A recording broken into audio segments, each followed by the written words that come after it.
नमस्कार।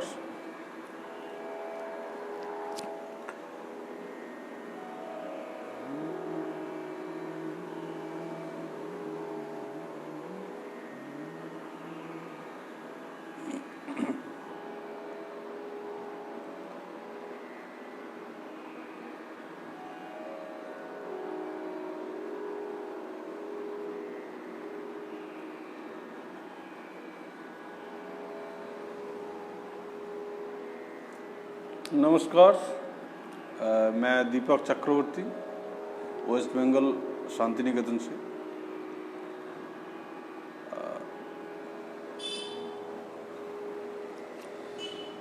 पहले मैं धन्यवाद देना चाहता हूँ आर्ट हब को, जो मुझे यहाँ पे बजाने का मौका दिया।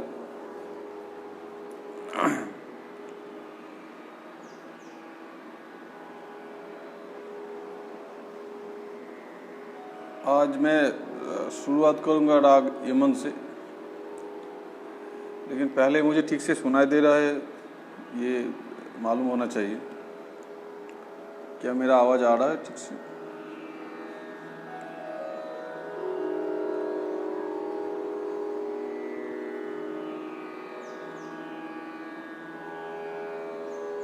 हरिप्रसाद जी, नमस्कार आपको।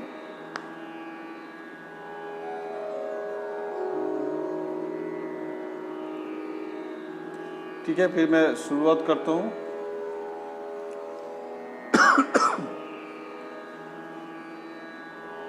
राग यमन से।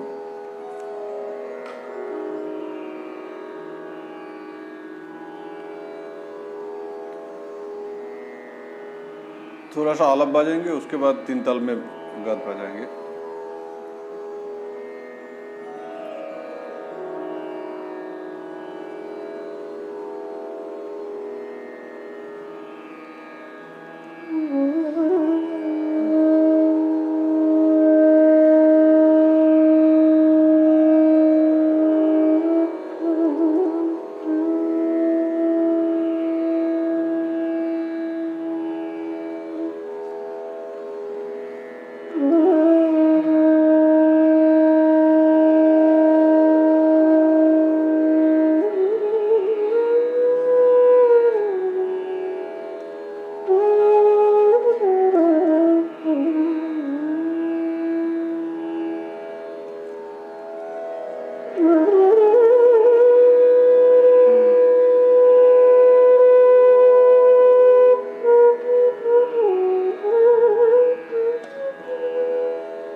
Thank you.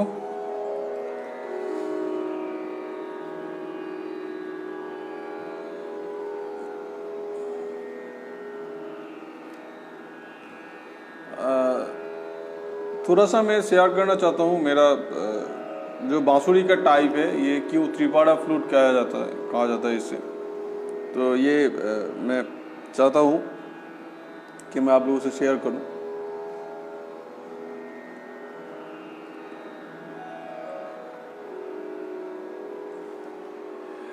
ये जो जनरली जो फ्लूट होता है उसमें 6 होल होता है। फिंगरिंग का जो स्टाइल है उसमें 6 होल होता है। जैसे ये इसका जो स्टाइल है इसमें 6 होल है यहाँ पे, और मेरा जो स्टाइल है उसमें 8 होल्स है।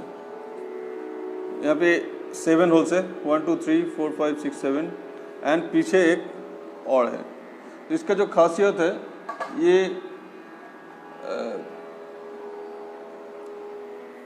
बांसुरी जो लोग बजाता है वो बहुत अच्छी तरह से ये समझ पाएंगे। जो माँ और पा के बीच में होता है, इसमें जो 6 होल में होता है वो वहाँ पे एक कट होता है, और यहाँ पे ये जो नीचे पंचम कर रहे हैं हम लोग, ये तो इसलिए ये मेलोडी का फॉर्म ये माँ और पा के बीच में कट नहीं रहा है, इसीलिए इसका जो है नीचे वाला होल किया हुआ है।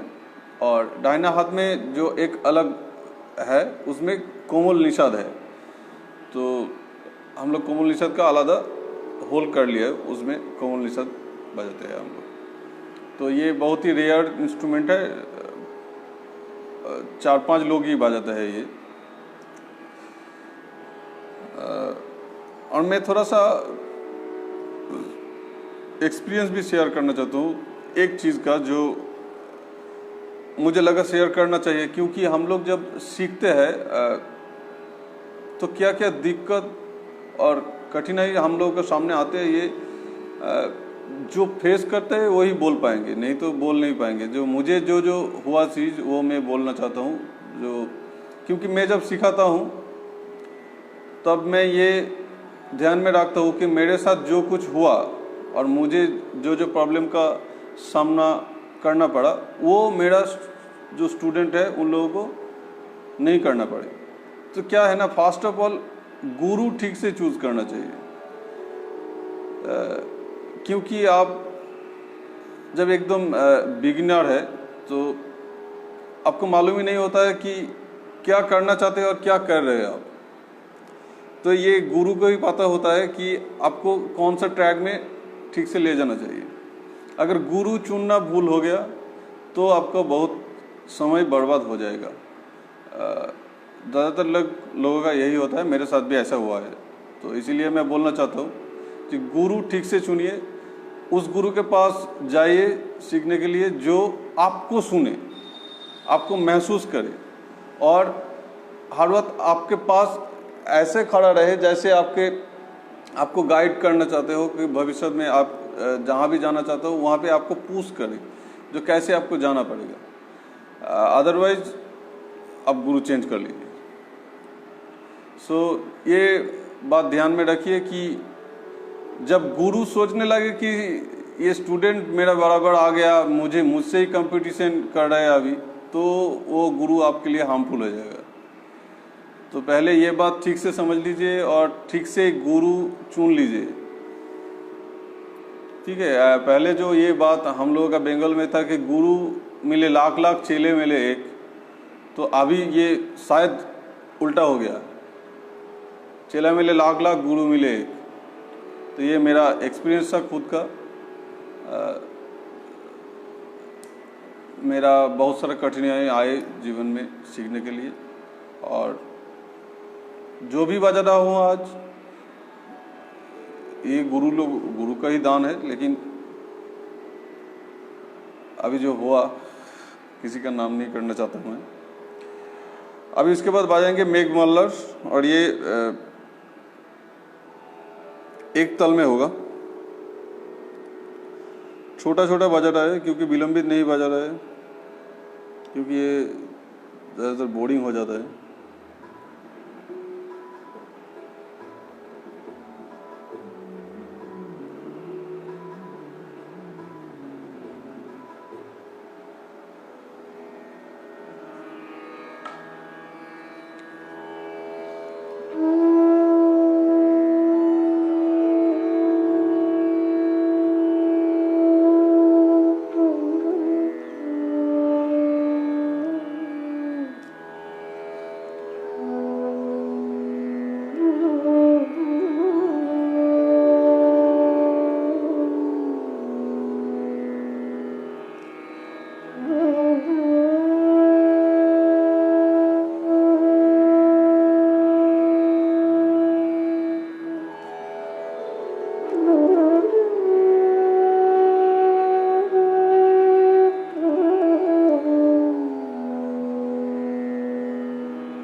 Thank you.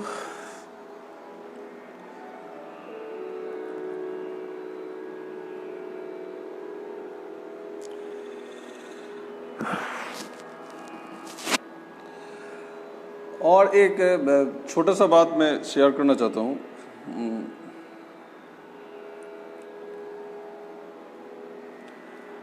कभी कभी आप लोगों से जब उधार लेते हैं और उधार देते हैं, इन दोनों में एक फर्क होता है। तो कहीं कहीं पे जब आप उधार लेते हैं और टाइम पे चुका नहीं पाते तो आपको एक शर्मिंदगी महसूस होता है, जो टाइम में लौटा नहीं पाया, तो इसलिए आपका सर शायद झुका हुआ है। लेकिन कभी कभी ऐसा भी होता है कि जिन्होंने दिया है आपको, उनको ही शर्म आ रहा है कि अगर मैं उनके सामने सामने हो गया तो उसे बुरा लगेगा। तो ऐसा कभी कभी हम लोगों के साथ भी होता है। जब मैं सिखाता हूँ किसी को और वो किसी दूसरे कारण में हो सकता है और कुछ कारण में हो सकते हैं मेरे साथ में नहीं सीखता, और ऐसा होता है तो वो शर्मिंदगी महसूस होता है। हम लोगों को भी होता है, उन लोगों को भी होता है। तो ये एक बहुत बुरी चीज़ है जो हाल ही में मुझे ऐसा महसूस हुआ। ये होना नहीं चाहिए। अगर आपका पास वो रेस्पेक्ट होता है तो ये होना नहीं चाहिए। पहले आप संगीत को प्यार करिए जितना भी हो सकता है, तो ये सब शर्मिंदगी आपको महसूस नहीं होगा। और आप जैसे भी हो, जहाँ भी हो, आप सीखते रहिए, क्योंकि इसका जो है, इसका तो लिमिट नहीं है। म्यूजिक का कोई नहीं बोल सकता मुझे सब आ गया। किसी को भी मालूम नहीं है कि ये राग में ऐसा होता है, ये ही शेष है यहाँ पे और इसके बाद कुछ नहीं है। तो ऐसा कुछ नहीं है, किसी के पास ऐसा कुछ नॉलेज नहीं है जो उससे बढ़कर और उससे उसके बाद में और कुछ है या नहीं। तो ये मत सोचिए कि मैं जो बजा रहा हूँ और मुझे जो आ रहा है, और अगर आप सीख रहे हो कुछ भी, तो आपको ये शर्मिंदगी महसूस नहीं होना चाहिए कि मुझे कुछ नहीं आता। क्योंकि आपके लिए जो आइडियल पर्सन है उसको भी लगता है कि मुझे कुछ नहीं आता। तो ये सोच लीजिए, म्यूजिक है मन का शांति के लिए, ये सोल है आपने, और ये हम लोगों के लिए फूड है जो हम लोग जीते हैं इसको लेकर। अभी छोटा सा धुन बजा के मैं ख़त्म करना चाहूँगा। और बहुत सारे धन्यवाद आप लोगों को भी जो मुझे सुन रहे हैं, और आर्ट हब को भी मुझे ये सुযোग देने के लिए। अभी छोटा सा धुन बजाएंगे।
Thank you so much. आप लोगों का आशीर्वाद हमेशा बना रहे मेरे ऊपर, और मैं कोशिश कर पाऊँ ऑनेस्टली, यही मेरा सोच है कि ऑनेस्टली बाजा पाऊँ मैं। आप लोगों को भी ऐसा है, जो आप लोग हैं म्यूज़िक के साथ, अभी ऑनेस्ट रहिए, क्योंकि अभी जो है टाइम सब लोगों के पास बहुत कम है, बहुत सारी गैजेट आ गई है, तो इस टाइम में ही करना है हम लोगों को सब कुछ। तो be honest with your self, be honest with others, be honest with other fellow musicians, and सभी को रेस्पेक्ट दे प्लीज़। और आप लोग मुझे आशीर्वाद दीजिए। नमस्कार।